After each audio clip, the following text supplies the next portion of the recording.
Hey everybody, this is Chris with T3 Handicapping, and I'm bringing you Monday's card from Indiana Grand. That's Monday, September 27th, 2021. If you want to follow my picks and get live updates based on scratches and changes, you can follow me on Twitter at HandicappingT3. You can also read my online horse racing articles at bettingnews.com. Those are usually posted 2 to 3 times a week. So you know where to follow me from there.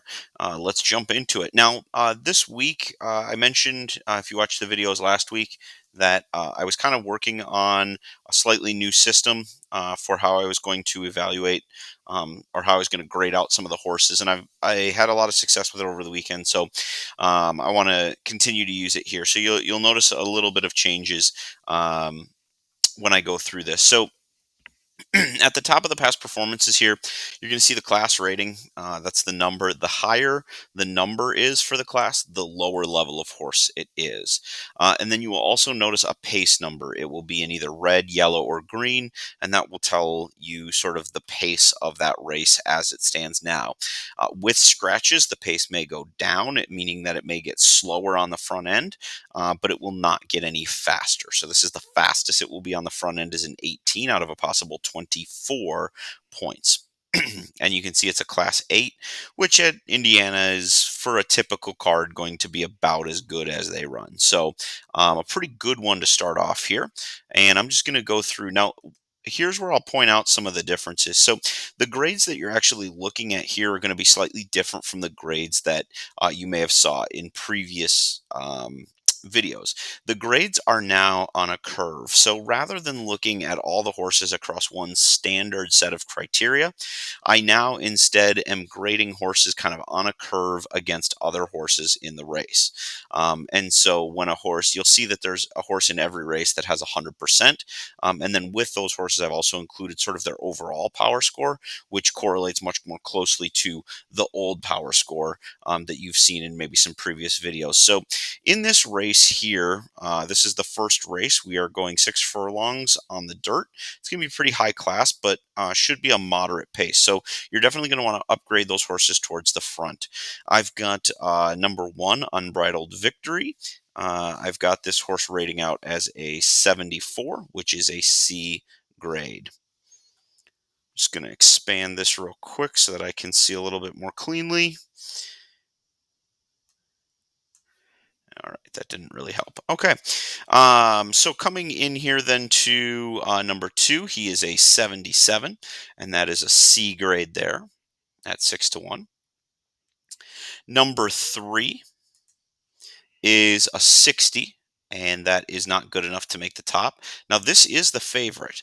The one thing that I will say that scares me a little bit about this is you've got a horse that's the favorite, that's run a good speed figure, that can be forwardly placed. So it definitely does not seem that far of a stretch for this horse to win. As you can see, though, this horse has struggled 2 for 30 lifetime. So I'm going to take the chance that maybe this horse just doesn't have it. Now, I'm playing against Desean Parker, but I'm also playing against a trainer that doesn't have much in 2021. So I'll take my chances here. I'm going to see if I can beat this. If I can beat this horse here and get some value right out of the gate. Number 4, Complex Justice, is an 84B. And then here you can see Son of Batman is my top selection. So this horse rates out as 100. But again, that's curved. So the horse rated out as an overall power of 95, which was the highest power number in the group. And so then this is just a grade basically looking at how the power numbers stack up against each other. That gives me a little bit better idea because I don't really care how a horse in race 1 compares to a horse in race 2. I'm more interested in how all the horses in race 1 compare to each other. So that's why the switch for the system. Like I said, I've been back testing it now for a number of days, and it's going well. So I'm satisfied with moving forward with it. I also like this Sacred Sky, who I do think will probably be close to the lead, maybe probably the pace setter in the first race. And this horse rated out as a 92, so within 8 points of the top horse, and definitely one that I want to use. You can see then here as we come in, my board is going to look a little something like this. The 5-6 the 4, and then the 2 and the 1. Now I have listed these in order of preference. So the 5 is my top selection, then the 6, then the 4, and then the 2. I also like the 1 as well, but honestly, we're starting off the day with this, so I'm probably just going to go 5 and 6, knowing that I'm beating the favorite. I might have a backup ticket on the 4. I'll probably cut the 2 and the 1 off for today. Moving on to race number 2, going a mile and a 16th, optional claimer. Again, you can see a class number of 9. So this is a race that is going to be pretty good horses, at least for Indiana Grand's liking. And then you're going to have here the 21, which is going to indicate that we've got a fast pace, and it's in green. You can see that. So as we look through here, this might be more set up for horses off the pace because of that quick pace, unless there's some significant scratches. Here I've got the 92, A minus on the 1. The number 2, Lady Mackenzie, is my top selection, an 88. So you can see that in theory, if we were to put the runners of race 1 versus race 2, we would expect our top selection in race 1 to beat our top selection in race 2. I just always like to leave the power rating on the top one so I can kind of see what the general overall score is for the top horse in that particular field. Here we can see that the horse is 100% an A. Definitely one I'm going to use for Gennaro Garcia and Fernando de la Cruz. We have Desean Parker on another heavy favorite here, and one that I actually do think has a good shot, 97A. Now, this is a horse that's going to be on the lead, so if the pace really gets hot, this one might not be able to get the job done, but we'll kind of have to wait and see. It is dropping in class, so very likely that it can get the job done. I did not include the score for this one. I should probably fix that. This one here scores out as a 94, which would be an A letter grade. Then I have an 80, which technically comes out. This is C plus. This should actually be a B minus for that horse. Fix that as well. So Miss Bet Loot, and then Street Angel is a 67 and an X. So we did move that 5 up into the B category. I think I can actually just flip these. Excellent. Perfect.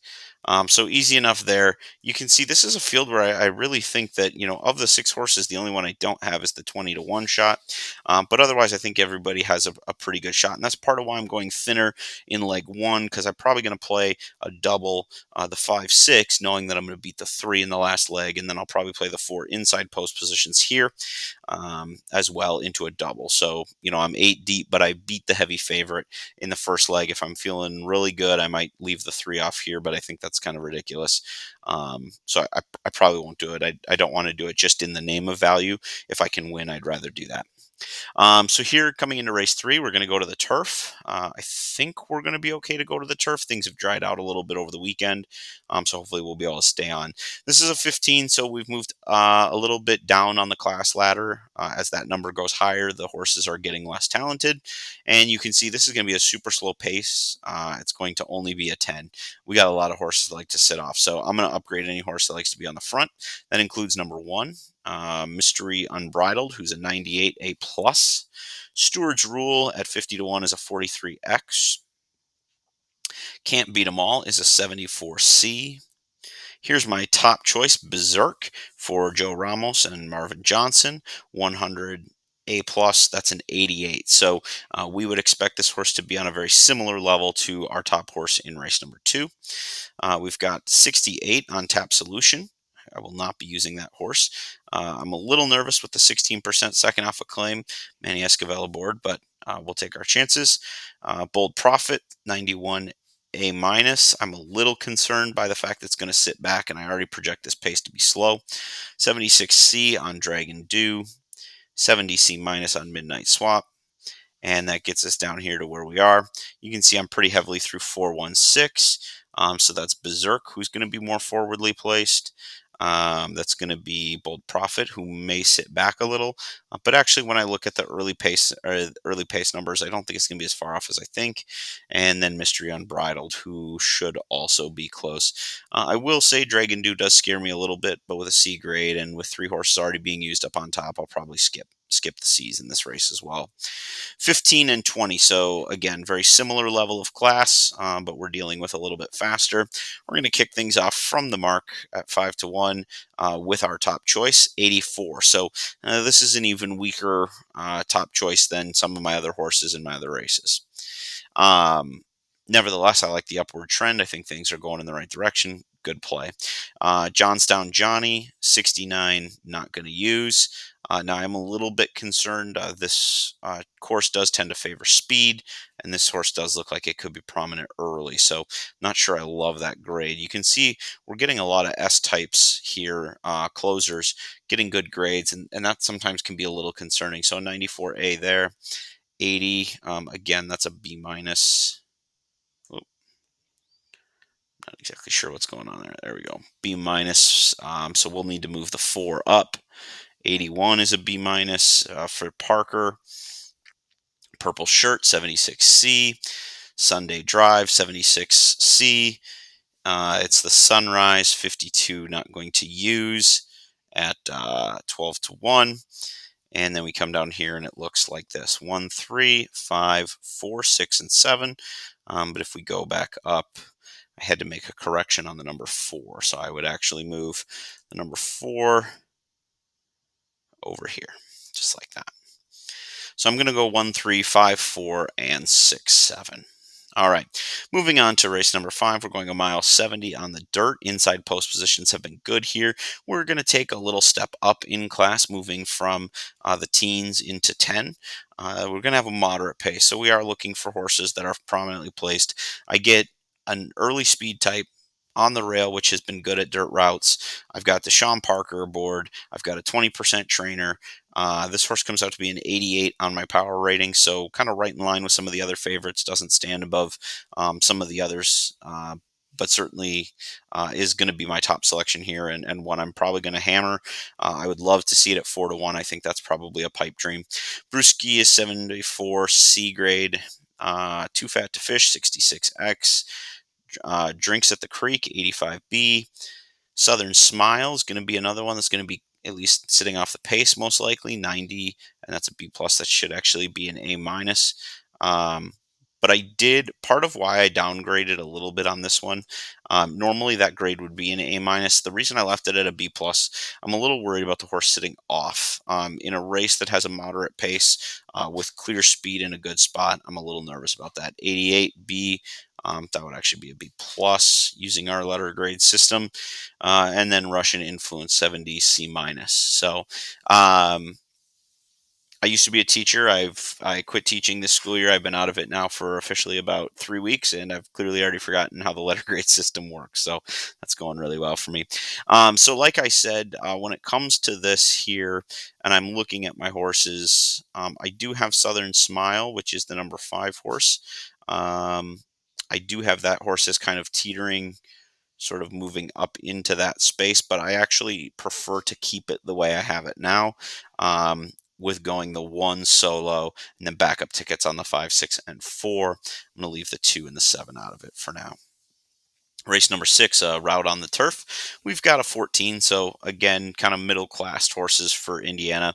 We have a really slow pace, and you're more likely to see these slow paces develop on turf just because of the way things are written. But nevertheless, I think especially at Indiana, we've seen some of that early speed is a good weapon to have there. So the number 1 horse, 72 C minus. The number 2, Not Very Gentle, 98 A plus, seems to have a good running style there.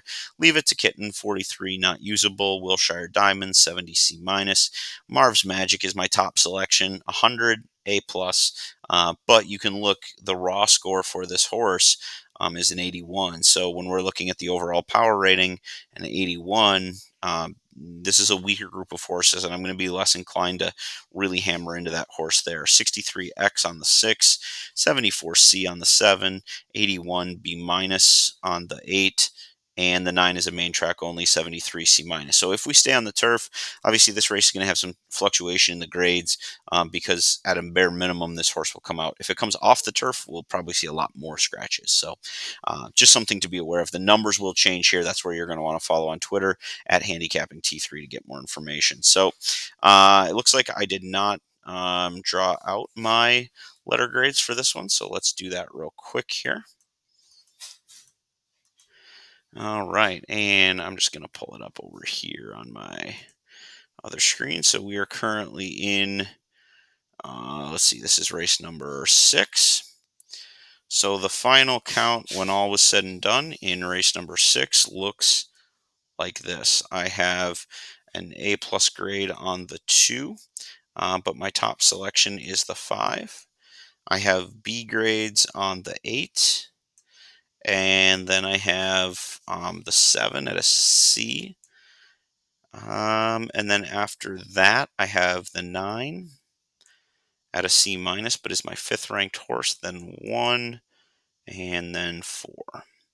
So when all is said and done, it looks like that: 5, 2, 8, and then 7, 9, 1, and 4. I'm not going to go much beyond the B line on this one. Race number 7, 6 furlongs on the dirt, class level of 8. So again, we're getting into this allowance types. We've got 13. So again, just a horribly slow pace, which is, to me, really lending itself to early speed when you're only going 6 furlongs on dirt. 86B on our first horse. Again, I'm a little nervous about the speed with that one. Good Sugar, same thing, 86B. Manuelito, we've got an 80 B minus. Deuteronomy Strong, 84B. Here's our top selection, Colonel Hubert. Now, again, we've got a slow pace in this race. So this horse likes to go to the lead. And without seeing a lot of other speed, there is a potential at 20-1, and Fernando de la Cruz is one of the top jocks in the colony. There's a chance that even at just an 80, this horse could be on the front. Rates out as the highest on mine. I'm not 100% convinced that horse is going to be good enough, but this feels like a spot where I can take a chance. Can't say Ellie Mae, 66, not usable. Brookville Deputy, who I think is probably one of the second, maybe the second most likely winner, maybe with the 8. So 83 B minus. Royal Icing, only a 75C. But again, has a little bit more of that early speed run to them. So as I look here, I mean, again, I really am looking for Colonel Hubert to set the early pace and maybe win. And this is what my board ended up looking like. This might just be a separator. I might just keep the value, or keep the bankroll low today, and just try and play through this 5. And if I hit it, it's going to be a great day. And if I miss it, it's going to be a bad day. But at least I'll cut some of my losses by not going super deep and then ending up with a favorite double, or a favorite third choice kind of pick 3 that just doesn't pay very well. Moving into the penultimate race, we're going turf, essentially a turf route. You can see these are really low-level horses. Actually, I believe this is the last race. I believe there's only 8 thoroughbred contests on this one. This is a really tough way to get out of the pick sequences. So they're going to make you work for it. Maiden special weights, 21 is super slow, but that's just because we don't have a lot of data to really project a pace. I do really like Desean Parker for Brendan Walsh in this spot. The horse ranked out as a 97, which is actually the top rated overall score of any horse anywhere on the board. This is my top horse. I like seeing a little bit of improvement first to second, making a little bit of improvement going from dirt to turf. So those things are all really good. Brendan Walsh has some good numbers with these statistical categories. So I feel like this is one, especially after getting bumped in the last race, that could really take a step forward. It's going to be my best bet of the day. Number 2, Dirty Nelly. I just don't see anything. Ultimate Mission, 80B minus. If you've watched my videos before, you know I love a second time starter. And this one, we've got a 10% trainer. That's doable. This one, I'm just not as interested in, even with the 13%. The first one just wasn't great, didn't show very much. Michael Lauer's a good trainer, but I'm going to have to take my chances against that one. This one's really interesting to me. Adam Busquetza comes in. The horse is 2-1, so obviously the word is out. This is another Brendan Walsh one. I don't know how I feel Busquetza versus Desean Parker. Now, if we look here, they're 17%, whereas he and Desean are also 17%, but with only 6 as a sample size. This is 18. So you've got some some deciding to do on which Brendan Walsh entry you think is the best. Now, on my numbers, the one is. The thing that scares me a little bit is I know this guy isn't great with first time starters, 10%. It's fine. It's not fantastic. He doesn't really debut on turf very well. So that's a little bit concerning. But he does get Beskica in. Which is, when he's there, he's one of the better jockeys. And then this workout pattern for me is a little bit intimidating. You've got this horse who runs a bullet, and then he comes back with a really sluggish next out. And a lot of times I like to see that pattern. Put some speed into him and then slow him down. Get a little foundation under him. Just it's more of a maintenance work at that point. You're just keeping them fit. The horse was ready here. Now we're just keeping their conditioning up so that they're ready to fire. That concerns me a little bit. I know my numbers don't show this horse as being good, but this is probably one that I've got to think about including as well. Number 6, Zipsy Rose Lee. I think I've been on this horse like 5 or 6 times and it keeps scratching out. So maybe this will be the time. I have it as a B grade 84. I've got a 77 C plus rating on Swizzle City. VE Tia 66, not going to use. Scarlet Martini 41, not going to use. Number 10, Paris, Kentucky. I've got 74 C grade. Honestly, I'm not going to mess around with the C's in this place, the 7 and the 10. Just not really interested. I'm going to go with the 1. I'm going to go with the 6 and the 3. And honestly, when push comes to shove, I'm probably going to have the 5 North Country on an A line. There's enough there to suggest that that horse could be live. I don't want to lose in any big pick sequences because I didn't include that horse, especially when I won't be able to monitor the live money on it. So I'm going to probably include that horse on my A line for obvious reasons. You can see the 9th race is quarters, so that's kind of where everything will wrap up. I hope you have been enjoying the videos and that you've been using them to profit yourself. Now, today I went through the past performance view where I went through and just kind of used my letter grades and things like that. If you want the full worksheet that I've used in some of my previous videos, you can get the Indiana Grand full worksheet for $2. And then if you want a different track that I'm not covering, then it's just a little more expensive because I have to build the track profile for that, but I will do that specifically for you. It's just going to cost you a little bit more. So if you want the full worksheet for Indiana Grand that basically breaks down all of these numbers and sort of what number they have in each category and what rank they are, I can send you that. It'll just be $2 through either Venmo or PayPal, and you can reach out to me at t3handicapping@gmail.com to get that information. And then same is true if you want a custom worksheet, just reach out to me, let me know what track you want, and then we'll go through Venmo or PayPal. And again, with the custom worksheet, just give me enough time because it does take a while to actually build the track profile. So just make sure that you give me adequate time. And if I can't do it, I won't take your money. But if I can, I'm happy to do it for you and get you something exclusive that hopefully gives you an edge on some of your fellow players. So good luck at Indiana Grand on Monday or wherever you may be playing. I hope you cash lots of tickets. And again, if you want to follow me on Twitter, you can do so at Handicapping T3. That's on Twitter at Handicapping T3. Email t3handicapping@gmail.com if you're interested in the Indiana Grand worksheet or me building a custom profile for you for any other track. Good luck.